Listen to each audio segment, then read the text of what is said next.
Parte 2. El rapto y la razón de este suceso. En Jesucristo, el Rey de Paz. Por Fanny Crosby. Publicado en 1873. En Jesucristo se halla la paz. En horas negras de tempestad, hallan las almas dulce solaz. Grato consuelo, felicidad. Coro, gloria cantemos al Redentor, que por nosotros quiso morir. Y que la gracia del Salvador siempre dirija nuestro vivir. En nuestras luchas, en el dolor. En tristes horas de tentación. Calma le infunde, santo fervor. Nuevos alientos al corazón, coro. Cuando en la lucha falta la fe. Y el alma vese desfallecer. Cristo nos dice, siempre os daré. Gracia divina, santo poder. Coro. Capítulo 6. El rapto. El rapto es un evento que la Biblia predice sobre los últimos días antes de la segunda venida de Jesús. La palabra rapto significa ser atrapado, arrebatado, agarrado o llevado a otro lugar de existencia. Eso es exactamente lo que sucedió con los millones de personas que desaparecieron. Jesús te los llevó al cielo. Me gusta pensar que es como la tecnología de teletransportación de Star Trek. Jesús teletransportó a todas esas personas que desaparecieron.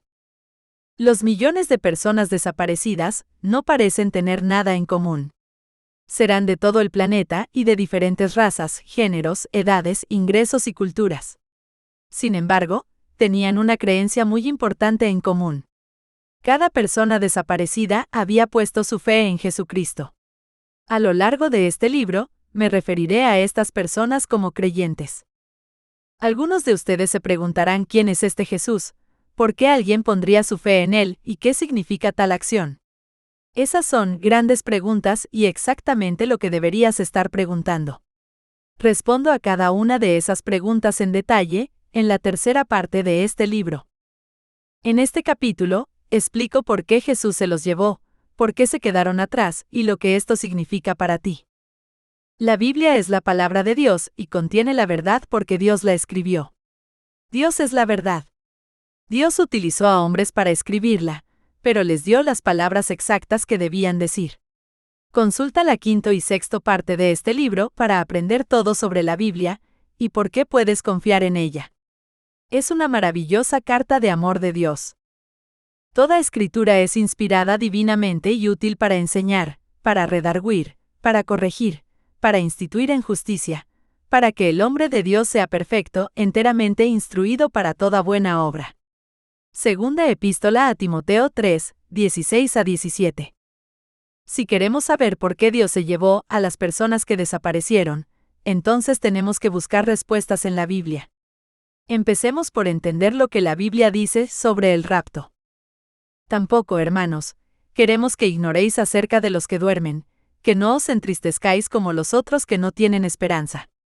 Porque si creemos que Jesús murió y resucitó, así también traerá Dios con él a los que durmieron en Jesús. Por lo cual os decimos esto en palabra del Señor, que nosotros que vivimos, que habremos quedado hasta la venida del Señor, no seremos delanteros a los que durmieron. Porque el mismo Señor con aclamación, con voz de arcángel y con trompeta de Dios, descenderá del cielo, y los muertos en Cristo resucitarán primero. Luego nosotros, los que vivimos, los que quedamos, juntamente con ellos seremos arrebatados en las nubes a recibir al Señor en el aire, y así estaremos siempre con el Señor. Por tanto, consolaos los unos a los otros en estas palabras. 1 Tesalonicenses 4, 13 a 18. Observa la palabra arrebatado. En latín se traduce como rapio. Es de donde sacamos la palabra inglesa rapture o la española rapto. Esta escritura nos dice lo que pasó con la gente que desapareció. Jesús bajó del cielo y los reunió en las nubes con él. Nos dice por qué Jesús se los llevó, es porque creyeron que Jesús murió y resucitó. Las personas que desaparecieron se describen como nosotros que vivimos, y que habremos quedado hasta la venida del Señor. No son los únicos que Jesús tomó. Aprendemos que los muertos en Cristo también fueron reunidos. Estas son personas que habían puesto su fe en Jesús, pero que ya habían muerto. En la Escritura también se hace referencia a la muerte, como aquellos que durmieron. Han muerto entre la resurrección de Jesús y el rapto. Esta escritura también nos da un vistazo de lo que esas personas reunidas están haciendo ahora. Estaremos siempre con el Señor. Eso significa que ahora están con Jesús, el Señor, por toda la eternidad. Si está angustiado por la pérdida de alguien que desapareció, consuélese sabiendo lo que le sucedió. Esa escritura fue escrita por el apóstol Pablo, en el año 51 después de Cristo. ¿Cómo sabía que esto iba a suceder? Y lo describe con tanto detalle. Él no era un psíquico como algunos pueden estar pensando. Los psíquicos obtienen su información de Satanás y los demonios, no de Dios. Por eso Dios prohíbe ese tipo de actividad en la Biblia. Pablo fue uno de los profetas de Dios. Conoció a Jesús después de que éste resucitara, y entonces creyó. Dios le habló a Pablo, y le mostró los eventos que iban a venir. Dios hizo esto para nuestro beneficio, para que pudiéramos estar preparados. Esta escritura también fue escrita por el apóstol Pablo unos años más tarde, en el año 55 después de Cristo. Hay algunas pistas que nos dicen que este pasaje es también sobre el rapto. La primera pista es: todos ciertamente no dormiremos. Esto empero digo, hermanos, que la carne y la sangre no pueden heredar el reino de Dios, ni la corrupción hereda la incorrupción. He aquí, os digo un misterio: todos ciertamente no dormiremos, mas todos seremos transformados. En un momento, en un abrir de ojo, a la final trompeta, porque será tocada la trompeta, y los muertos serán levantados sin corrupción, y nosotros seremos transformados. Porque es menester que esto corruptible sea vestido de incorrupción, y esto mortal sea vestido de inmortalidad. Y cuando esto corruptible fuere vestido de incorrupción, y esto mortal fuere vestido de inmortalidad, entonces se efectuará la palabra que está escrita: sorbida es la muerte con victoria. Primera de Corintios 15, 50-54. La carne y la sangre es una referencia a nuestros cuerpos actuales. Son temporales y no eternos. Por eso no pueden vivir en el reino de Dios, que es el cielo. Pablo nos dice que no todos dormiremos, lo que significa que algunas personas no morirán. En cambio, esas personas que no murieron fueron cambiadas en un momento. Esto sucedió al sonido de una trompeta. Esa trompeta fue mencionada en la escritura anterior, que vimos también, y señaló el rapto. Aprendemos algunos detalles adicionales sobre lo que sucedió a la gente que Jesús reunió. Ellos obtuvieron nuevos cuerpos inmortales, que son adecuados para vivir en el cielo por la eternidad. En ese momento, su cuerpo perecedero que podía morir, fue transformado en un cuerpo imperecedero e inmortal. Aquí hay otra escritura escrita por el apóstol Pablo, también en el año 51 después de Cristo, que hace referencia al rapto. Empero os rogamos, hermanos, cuanto a la venida de nuestro Señor Jesucristo y nuestro recogimiento a Él, que no os mováis fácilmente de vuestro sentimiento, ni os conturbéis ni por espíritu, ni por palabra, ni por carta como nuestra, como que el día del Señor esté cerca. No os engañe nadie en ninguna manera, porque no vendrá sin que venga antes la apostasía, y se manifieste el hombre de pecado, el hijo de perdición. Segundo Tesalonicenses 2, 1-3. Dice que el Señor Jesucristo está cerca, y los creyentes se reunirán con Él. Mesías significa Cristo o ungido por Dios. Ese es Jesús. Se trata de la segunda venida de Jesús, cuando regrese físicamente a la tierra. Nos afirma que su segunda venida no ocurrirá hasta que la apostasía ocurra primero. La versión inglesa de la Biblia Hebrew Names Version traduce mejor esa palabra, denominándola la partida, y hace referencia al rapto. Una vez que ocurre el rapto, se revela el hombre del pecado. Él es el anticristo. Verás, el anticristo tiene un papel importante que desempeñar en los eventos venideros. Si los creyentes estuvieran todavía en el planeta, impedirían que el anticristo desempeñara su papel. Compartiré más información sobre el anticristo más adelante. Esta escritura sobre el rapto fue escrita por el apóstol Juan en el año 90 después de Cristo. Juan fue uno de los discípulos de Jesús y le siguió durante su ministerio. Aquí, Juan está citando algo que Jesús dijo a sus discípulos antes de ser crucificado. Sus discípulos eran creyentes que habían puesto su fe en Él. No se turbe vuestro corazón, creéis en Dios, creed también en mí. En la casa de mi Padre muchas moradas hay, de otra manera os lo hubiera dicho, voy pues a preparar lugar para vosotros. Y si me fuere y os aparejare lugar, vendré otra vez, y os tomaré a mí mismo, para que donde yo estoy, vosotros también estéis. Juan 14, 1-3. Jesús les dice que crean en Dios y en mí, que es el mismo. Luego dice que hay muchas moradas en la casa de mi Padre. Esa es la casa de Dios. Se iba para preparar lugar para ellos allí. Sabemos que la morada de Dios está en el cielo. Así que Jesús se iba al cielo, y vendría a buscarlos más adelante. Lo siguiente que Jesús quería que esperaran, era su futuro regreso a buscarlos. La frase «os tomaré a mí mismo» es literalmente lo que sucedió en el rapto. Jesús tomó a los creyentes para sí mismo. Lo hizo para que los creyentes pudieran estar donde Él está. Jesús está actualmente en el cielo. En el rapto, Jesús se encontró con los creyentes en las nubes, y los llevó a sí mismo en el cielo. Esta escritura se aplica a cualquiera que ponga su fe en Jesús. Las personas que desaparecieron están en la casa de Dios, el cielo, ahora mismo.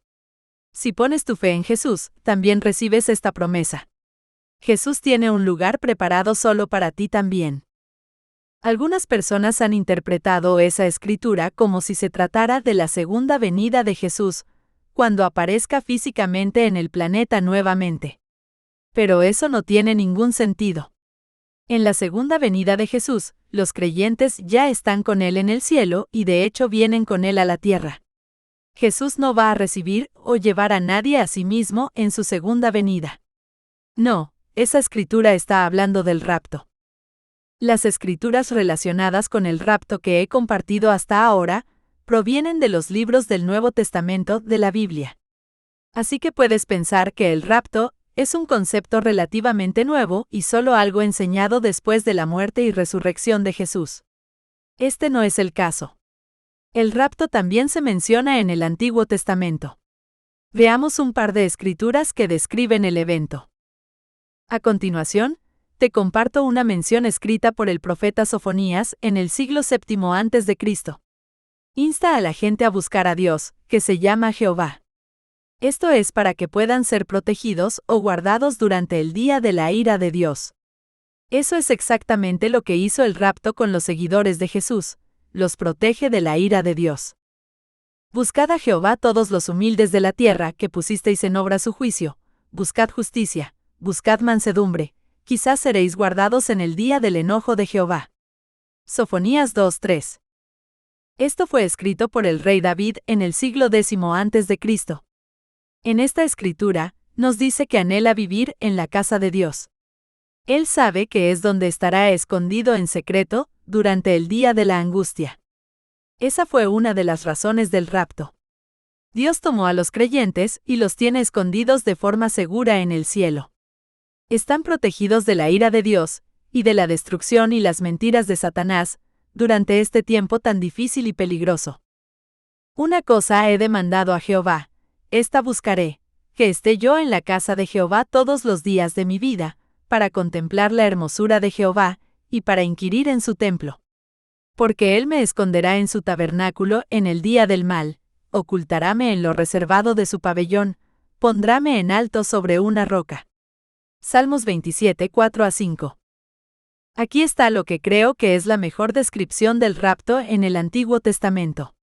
Esta escritura fue escrita por el profeta Isaías en el siglo VIII a.C. De esta escritura, aprendemos detalles similares a los que aprendimos en el Nuevo Testamento. Como la preñada cuando se acerca el parto gime, y da gritos con sus dolores, así hemos sido delante de ti, oh Jehová. Concebimos, tuvimos dolores de parto, parimos como viento, salud ninguna hicimos en la tierra ni cayeron los moradores del mundo. Tus muertos vivirán, junto con mi cuerpo muerto resucitarán. Despertad y cantad, moradores del polvo, porque tu rocío cual rocío de hortalizas, y la tierra echará los muertos. Anda, pueblo mío, éntrate en tus aposentos, cierra tras ti tus puertas, escóndete un poquito por un momento en tanto que pasa la ira. Porque he aquí que Jehová sale de su lugar, para visitar la maldad del morador de la tierra contra él. Isaías 26, 17 a 21. Nos dice que los muertos vivirán, que los muertos surgirán y que la tierra echará a los muertos. Sabemos que esto se refiere a los muertos creyentes en Jesús, porque están felices y cantando. No hay felicidad ni cantos en el infierno. Ese fue el primer evento que ocurrió durante el rapto. Los cuerpos de los creyentes muertos en Jesús fueron resucitados. La siguiente frase en la profecía de Isaías se refiere a los creyentes que estaban vivos y fueron arrebatados. Dice: anda, pueblo mío, éntrate en tus aposentos, cierra tras ti tus puertas. Esto es similar a cómo Jesús describió el rapto, ¿no es así? Jesús dijo que estaba preparando una morada para sus seguidores, y que vendría a buscarlos de nuevo. La puerta cerrada es un acto de protección. Dios cerró la puerta del arca para proteger a Noé y su familia durante el diluvio. Los creyentes fueron llevados a sus habitaciones que fueron preparadas por Jesús. Las últimas frases nos dicen que los creyentes muertos que fueron resucitados y los creyentes que fueron arrebatados se están escondiendo por un tiempo porque Dios está castigando a los habitantes de la tierra por su pecado. La maldad significa pecado. Esto es exactamente lo que aprendimos en las escrituras del rapto del Nuevo Testamento. Espero que ahora veas que Dios le advirtió a la gente sobre el rapto y su juicio venidero durante miles de años. Las personas que desaparecieron se encontraron con Jesús en las nubes y actualmente viven en el cielo bajo la protección de Dios Todopoderoso.